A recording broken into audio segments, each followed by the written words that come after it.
morning! Andito po tayo ngayon sa Pacific Town.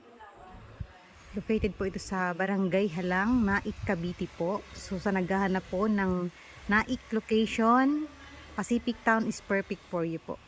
So si Pacific Town po is may libre na po siyang gate, may libre po siyang fence upon turnover, then semi-complete turnover na po siya. Kay Pacific Town po, libre na po ang ating move-in fee. Si developer na po ang maglalakad dun sa Meralco tsaka sa tubig. 2 years RPT, 1 year HOA juice, fire extinguisher.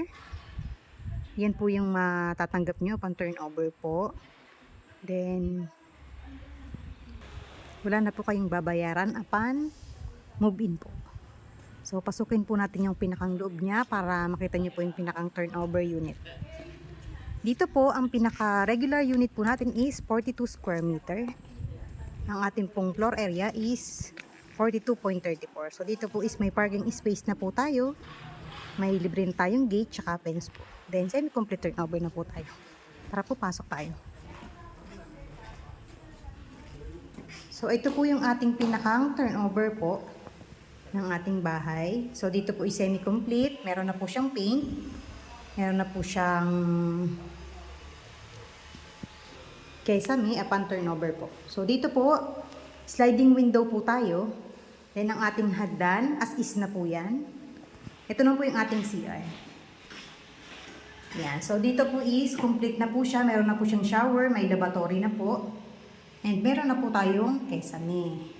So, ito po ang ating CR po. Dito po yung ating kusina. So, ito po ang ating kusina. Meron na po tayong cabinet. Ayan. So, dito po kayo na po yung magpapa-enclose upon turnover po. Then, kapag corner lot po, pwede po tayo dong mag-extension ng kusina po natin.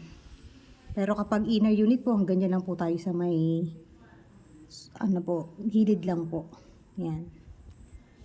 So, ito po ang ating living area po. Ayan. So, ang hagdan po natin, ganito na. May binil na po siya upon turnover. So, konting-konti na lang po yung ipapaayos nyo dito. Tiles and partition na lang po ang kulang. Pwede nyo na po siyang lipatan. Yan, ito po yung ating taas. Dito po kay Pacific Town is provision for 2 bedroom po tayo. Meron na po tayong kesame. Yan, so partition na lang po ang ipapagawa po ninyo. Yan, ganyan po siya. Yan. Ito po yung ating parking space po. So, dyan po, pwede nyo po dyang maging extension ng inyong another kwarto or terrace po. Pwede nyo po yung gawin in the future po. Then, pwede nyo po itong maging pintuan. Papunta po ng terrace or magpapagawa po kayo ng another kwarto, pwede po. Sa naghahanap po ng Naik location po, meron pa po tayong available doon. 3,500 lang po yung ating first equity for 12 months. Then, yung succeeding po is 4,800 po. Then, ang monthly amortization po natin is 10,489 po. So, naghahanap po ng Naik location. Mag-avail na po kayo habang may discount pa po tayo na 100,000 sa ating total contract price. PM lang po kayo sa mga interested po dyan na magkaroon ng sariling bahay. Mag-PM na po kayo para makaabot po kayo sa promo po namin. So, yun lamang po at maraming salamat. Bye-bye!